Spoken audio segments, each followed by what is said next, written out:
This episode, we are going to be in my home state in Oklahoma, a place that fortunately I've had some success over the years. I grew up in Oklahoma. I've been hunting there ever since I was a kid. So very fortunately, I've had a lot of success in the state. So.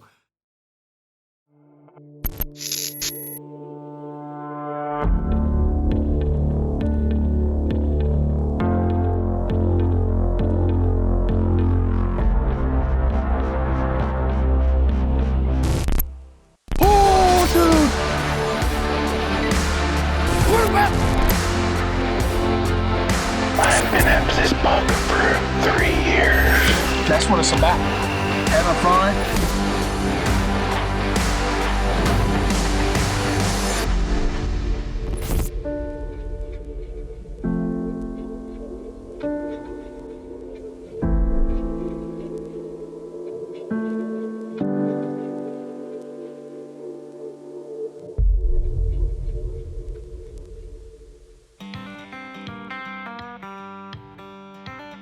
This particular ranch that I'm hunting is a new piece of property that I was fortunate enough to buy with some buddies, and we closed on it in June, and I started setting it up right away for deer. Down here on new property in southwestern Oklahoma.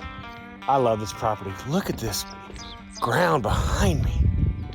I got Cody coming down with the dozer to get a blade in the ground, start pushing trees, start making big openings for some food, making a field, prep this site for a future cabin, and create a road system. Twisted oaks, mineral on my shoulder, protein block right there. Found an old feeder site, and it had deer tracks in it from this morning, so it's well put together. They left it up, the previous landowners left it up, so I'm gonna go down there and put some of this twisted oaks and a box camera up, see if we can get anything, any summer picks. So, trying to see what we have. This is a brand new piece of property, obviously. So, we want to see what we're working with as far as a baseline of genetics and quality of animals. So, there's definitely a lot of deer here, a lot of wildlife in general. So, I feel pretty good about running these cameras and getting something good.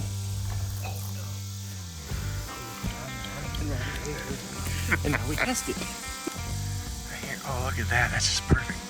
That's a big one. I'm out exploring right now. I got one more camera to put out, and Twisted Oaks mineral right here and a protein block right there. And I found a spot that I found off of Google Earth that is just as good, if not better, in person. So, see this behind me? It's a creek bottom with water. It's gotta be a spring, because it's real dry right now. But big trail going across, big trails on this side. Got my main helper out here, Miss Bricky. That right there is Twisted Oaks mineral. And look what they have done to that. They've dug it out. And I got a protein block right here that they are demolishing. And then that mineral side coupled with this feeder and corn. This is quite the fast food pit for these deer to stop by, and it's a great place to grab a picture of them on the camera. Number one restaurant on Deerpedia. It is. It really is. Place did not disappoint, because right off the bat we got numerous good deer on camera. So I was definitely eager for the opener to roll around and start getting out there. Just pull onto Sand Plum, and we got several deer on camera that I would love to get in front of me and get a shot at. I spent the last hour hanging that stand right there. I am buried up in a cedar tree right now, as you can tell. Whenever I make a natural ground blind, first thing I do is I wallow out the spot that I'm going to sit. Don't worry about none of the shooting lanes first, because you got to make sure you know where you're going to sit. Pretty much be done, except for clipping a few limbs for shooting lanes.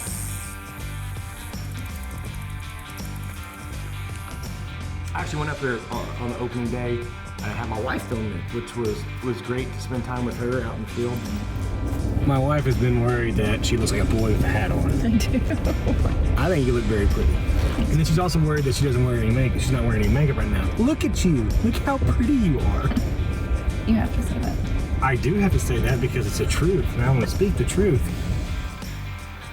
I got a beautiful lady filming me tonight, and to say that I'm excited to have her behind me is pretty awesome. So, ultimately, we didn't really have much success as far as seeing deer. It was a little warm. Welcome to the Thunderdome. But I was watching the weather, waiting for the next cool front to come in, and sure enough, a week later, on the 11th, there was a cold front coming in. We could not be more grateful to these partners. To be consistently successful in the outdoors, you gotta have equipment that you rely on, and they definitely provide that. Again, thank you so much to these companies, and for more information, visit myworldoutdoors.com. Here in western Oklahoma, we had a big weather system roll through last night. Actually caused quite a few tornadoes. But the temperatures dropped significantly. It's about 50 degrees right now, and it's been lows into 70s. So pretty awesome there. We got several deer that we're looking at right now. Pretty excited. I feel really good about tonight. The wind's supposed to be switching out of south, which is what we need to go to actually where these deer are in front of right now. And there's several shooters floating around the property hoping to get one of them in front of us. So looking. That's the buddy buck. That's the two buddies. So they're together again. It's two of the shooters that we want to see. My, how a day or two can make a big change in the weather. It was 99 degrees Friday and Saturday. And yesterday, front rolled in, had a bunch of storms, severe storms. Today, it's in the mid 70s. I'm excited. We scouted today. We set up on top of a hill, actually a house pad. We're going to hopefully build a house up there in the next few months. Set up there and watched two shooters this morning. So they went in a good area for the wind that we're going to have tonight. So we're going to slip in there and hopefully get one in front of us tonight. And there was this one particular spot on this. It's on a fence line on top of a ridge, which is basically like an intersection. So deer are traveling up and down that ridge, and they're traveling up and down that fence. So it's a great place to catch deer.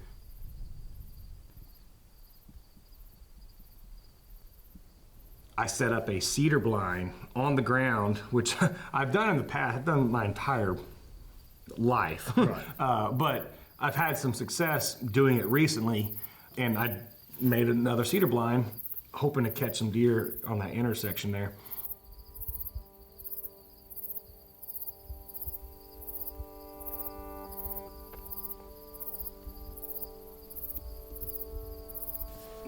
There was still like 2 hours left in daylight.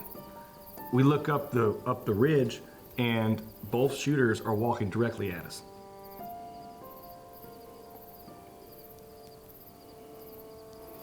I'm gonna shoot a 9-point. Go on the back. My brother-in-law Keith is filming me. I tell him I want to shoot the 9-point. They're both shooters. Right. There's the 8-point we call the buddy buck, and then the 9-point.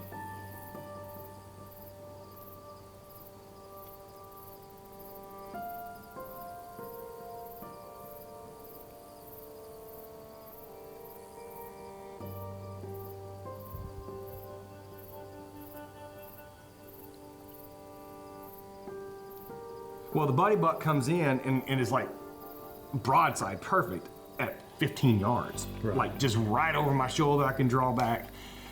And I'm like, no, I want to shoot the 9-point. The 9-point's kind of like assessing the situation, you know? It's like looking around. And I was just about to say I'm gonna shoot the buddy buck because he's right in front of me. Right. And then that 9-point stepped out, out of cover and into my opening, and I draw back and shoot.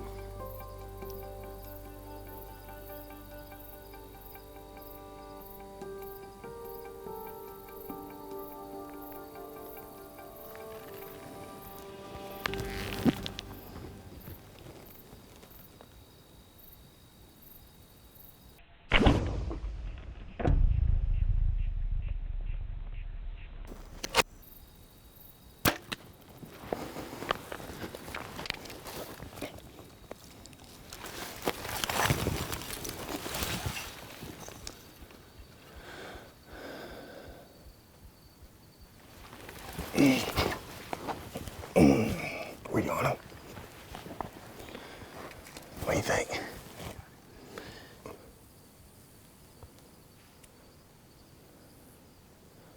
Hopefully I'm not too low on that buck.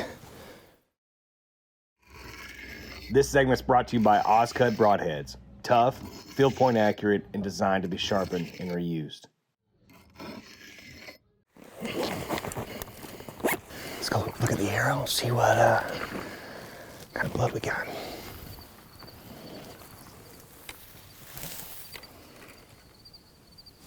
I don't like it. I don't like it. Looks like brisket. I don't like it at all. Let's take a second and recoup. We went and looked right where the arrow was. The arrow looks not good. There's not a lot of blood. We went about maybe 100 yards and found 2 spots where he stood. And then we pulled out. As soon as I pulled the trigger, it felt low. And then I got to the arrow and it's just like, that is not what you want to see. The arrow's real greasy. Had blood on it, smelled like a deer, but it sucks, man. Been looking for a while. We got on blood. Tracked it for probably 250 yards or so. It's tough tracking in this grass and this red dirt. It's just frustrating. Putting this is not about me, not about my feelings. It's about letting a lot of people down because I failed to concentrate enough to make the shot count. And then, of course, the animal itself is, I put an arrow in him. Now, the good thing about it is where he's hit. It's about as, if you're gonna wound one, and hope that it lives, this is as clean as you can get. So a brisket shot is very non-lethal. So we're gonna keep looking, but I'm just very, very disappointed in myself right now. To fumble it, so to speak, in this situation, and especially this is an animal's life, you want a quick and clean, humane kill quickly as possible. You know, it's disappointing. I'm extremely disappointed in myself. Spending those days away from my family, because, you know, they're the most important thing in the world to me, and I could have been done that evening. But now here I am on my hands and knees looking for blood and continuing to have to hunt where I should be done. So it's just frustrating. I know it happens. It's happened before, it's gonna happen again. I understand all that, but still, it's just, I hate it. And it makes me sick to my stomach, and it makes me wanna get better. And I will get better. I'm gonna learn from this, and I'm gonna get better next time, and try to limit these times that I have these feelings. Right. So. Well, just got back down to the Sand Plum property here in western Oklahoma. So what we're gonna do now is start running some cameras. I got 7 or 8 cameras right now that are running, trying to figure out where the deer are at, seeing if anything's up on their feet in daylight. That's what we're gonna do. See, I feel like he came from here. They're coming from this area right there, northeast. See a cedar tree right there?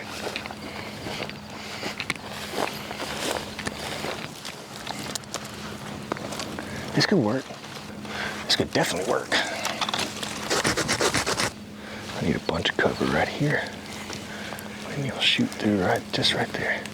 The biggest thing when you're doing this is to have like a black background and you're in a hole. So the sun's gonna be setting in the west. So we'll be in the shadow. That's the most important thing, is being in the shadow. That's good, real good. I can shoot one spot, but it's a good spot. It's a little cedar blind we made yesterday. I mean little. We're in I don't know, at the base of maybe a 10-foot tall, 8-foot tall cedar tree. So see this area right in front of us, which is a major trail. We can get glimpses of something right here. If it's walking this way, we can hopefully see something walking this way. So that's our shot. That's the thing with these cedar blinds is you normally don't have that much of an option as far as left and right, but if you can bury yourself up in it, being a black hole, it's hard for something to see you. Definitely not expecting to see you in a single cedar tree, so.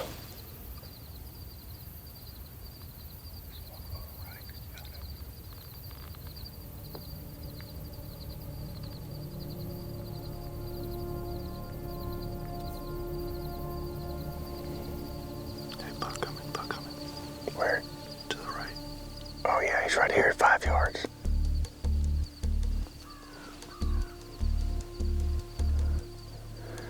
There's 2 of them.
This segment's brought to you by Hoyt Archery. Almost a century of innovation continues today. Get serious. Get Hoyt. That right there is gonna work. That's gonna work good, son.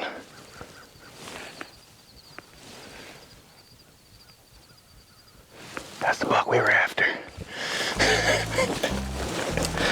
That is the buck we was after. He came in 5 yards from us, and he was quartering away, and I put that arrow in, put it in right there at the back leg, and it went all up in it. It went up in him good. So I'm very confident that we have a dead buck there. Was he on him? I cannot wait. I cannot wait to call my wife.